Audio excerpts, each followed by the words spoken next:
Bom dia, queridos alunos. Aqui quem fala é a professora Silvinha Guimarães. E hoje, especialmente hoje, nós teremos uma aula extra do nosso sistema de ensino, né, que é o SAS, sobre linguagem literária. E logo de início, no capítulo de análise literária do SAS, nos vem essa imagem aqui que vocês possivelmente devem conhecer. É uma imagem de um filme.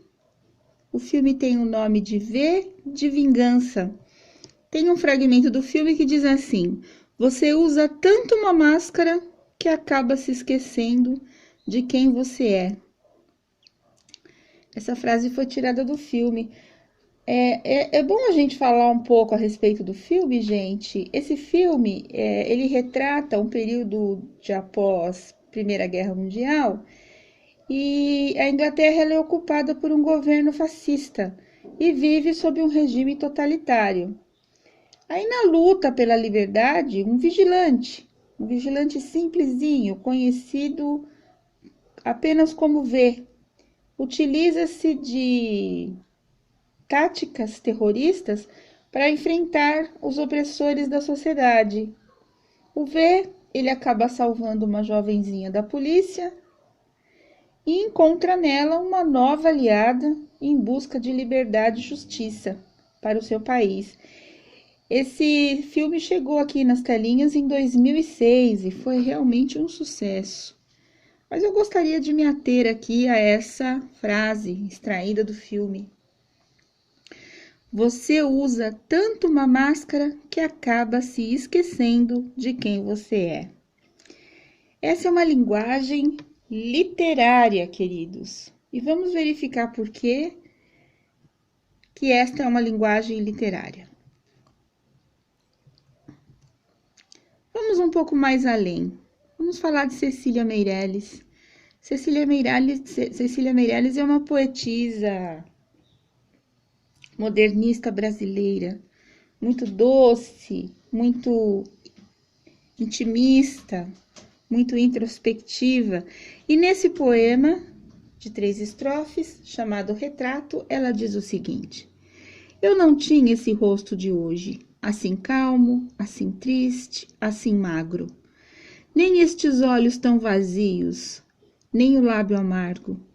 Eu não tinha estas mãos sem força, tão paradas e frias e mortas. Eu não tinha este coração que nem se mostra. Eu não dei por esta mudança tão simples, tão certa, tão fácil. Em que espelho ficou perdida a minha face? A gente percebe que neste poema, Cecília ela faz uma espécie de desenho de si mesma. Ela faz uma descrição em relação às mudanças que foram ocorrendo com o passar do tempo na sua vida. Né? A gente percebe uma comparação entre o passado e o presente. A poetisa, ela, através de coloridas tintas, ela usa a linguagem metafórica para designar a existência humana de forma filosófica, mas de forma simples. Cecília Meirelles, ela é eterna e ela é doce. Usa, sim, umas figuras de linguagem, né, que nós podemos destacar, como esta, por exemplo, olha, essa reiteração, nem no primeiro verso, nem no segundo verso. Nós temos aqui a figura presente de uma anáfora, que é um recurso estilístico que acaba oferecendo ao poema uma beleza além. Nós temos aqui a repetição, tão, tão, tão. Essa repetição também embeleza bastante o poema. Nós estamos, então, falando, queridos, a respeito de metáforas.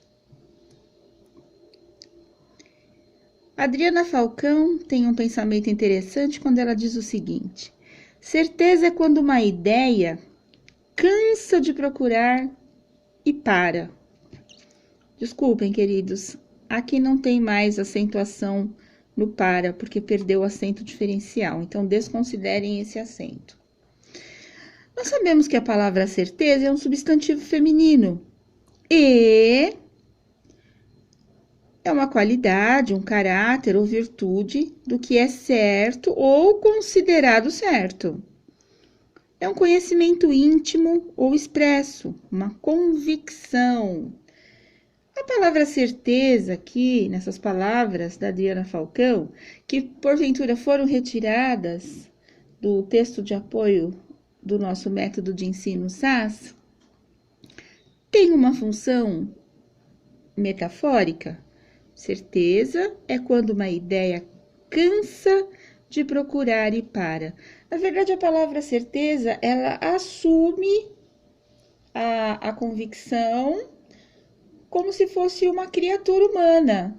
Então, é basicamente uma personificação da palavra, característica de um texto literário. Vamos além, vamos falar um pouco sobre polissemia. A palavra poli, de origem grega, significa muito, mais do que 3. Semia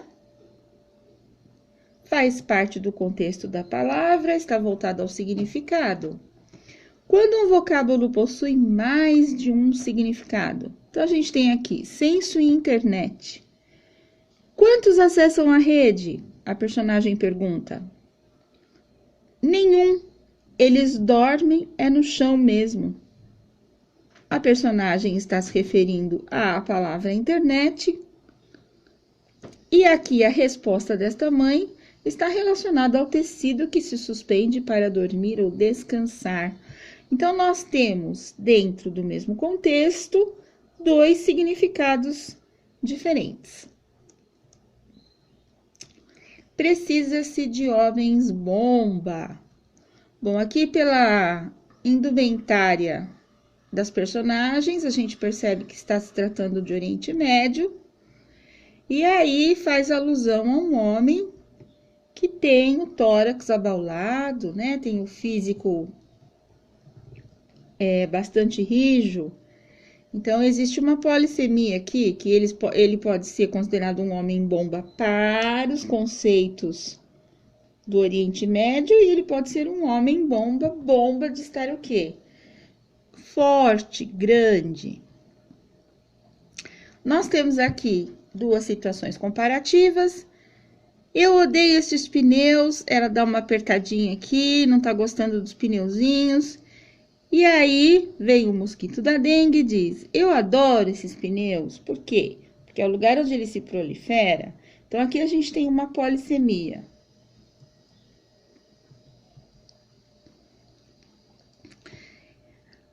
Toda mulher muito romântica, como sempre, né, pessoal?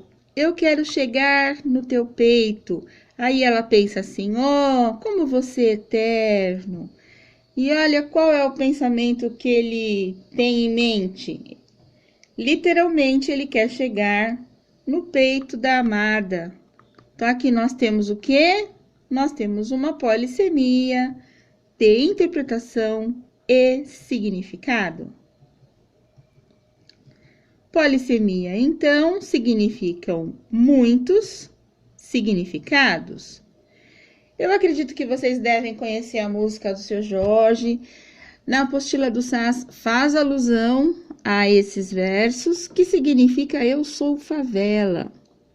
Eu fiz de tudo, mas era tarde. Foi o que eu podia dar, você não entendeu. Eu quis ir fundo e você com medo. Tirou onda, pois agora quem não quer sou eu. E quem não quer sou eu. É só um fragmento de uma canção do Seu Jorge, não é Eu Sou Favela. Sou favela essa aqui. E nesse fragmento, Seu Jorge diz o seguinte. A favela nunca foi reduto de marginal. Ela só tem gente humilde, marginalizada. E essa verdade não sai no jornal. A favela é um problema social, sim, mas eu sou favela, posso falar de cadeira. Falar de cadeira é falar com propriedade. Minha gente é trabalhadeira e nunca teve assistência social. Ela só vive lá porque para o pobre não tem outro jeito, apenas só tem o direito a um salário de fome e uma vida normal. A favela é um problema social. realmente a favela é um problema social, né, queridos? Seu Jorge não está se distanciando da problemática, mas este é um modelo para que a gente possa analisar o contexto de metáfora.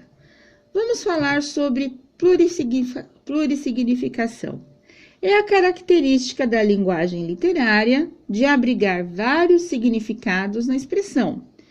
Um texto literário permite a intersecção de diferentes planos de leitura e abriga palavras, expressões, frases e imagens que podem possuir mais de um sentido num contexto em que são empregadas.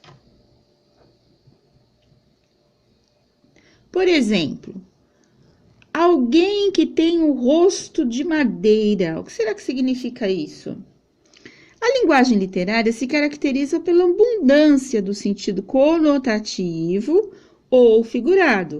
Sentido conotativo é aquele que não está literalmente descrito no dicionário. É aquele sentido que vai fugir do contexto do dicionário, ou seja, é um sentido figurado.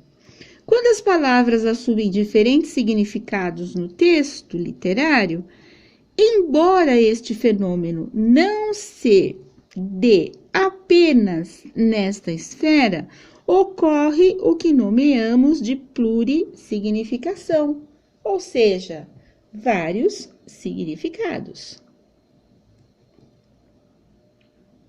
Então, plurissignificação. Vamos observar aqui, fazer uma análise nessa imagem de ilusão de ótica. Nós encontramos a figura de duas pessoas, uma senhora e um senhor, eles são idosos. Então, dentro do rosto da senhora, nós vamos encontrar uma personagem agachada e dentro do rosto do senhor, uma personagem agachada tocando violão. A orelha do senhor, da orelha sai uma moça. E no meio das duas faces, nós temos um cálice. Isso é plurissignificação. Acontece essa plurissignificação também com esta imagem que nós chamamos de 2 em 1. Observem, pessoal. Aqui eu tenho a figura de uma senhora, ela é idosa, e aqui está o cabelo, aqui estão os olhos, o nariz, e aqui está a boca. E aqui ela está tomada por uma espécie de pele. Nós temos ainda, dentro desse desenho, na plurissignificação, uma outra imagem. A imagem de uma menina, não é mais uma senhora, é uma menina. Aqui nós temos o pescoço, o colo. Aqui nós temos a menina que está de perfil, os olhos, os cabelos e ainda tem uma peninha aqui no seu chapéu. Esta é uma plurissignificação. Então, a plurissignificação, gente, existe também na palavra. Olha esses versos do grande Mário Quintana. Todos estes que aí estão atravancando o meu caminho, eles passarão. Eu passarinho. Então, ele fez um trocadilho aqui, o Mário Quintana, simbolizando que passarinho poderia ser considerado um verbo, ele até o conjugou, mas com a intenção de dizer o quê? Que todas as pessoas que o incomodam vão embora, mas que vai permanecer no caminho dele o que há de melhor. Isso é plurissignificação. Ainda falando sobre um outro tema, quero ressaltar sobre verossimilhança. Verossimilhança é a qualidade que faz a arte parecer verdadeira, apesar de todas as coisas impossíveis que ela possa dizer. A arte não é verdadeira, não é verídica, ela é verossímil, é semelhante à verdade. A arte desperta a ilusão, tem como referencial a impressão da verdade. Então, nós caímos naquele conceito. A arte imita a vida ou a vida imita a arte? Veja bem, olha o que nós temos aqui. Então falei para o Isaías fazer o chá de bebê. O que foi que você fez? O Isaías foi lá e fez o chá do próprio bebê. Então aqui ele acabou levando ao pé da letra o que a esposa falou.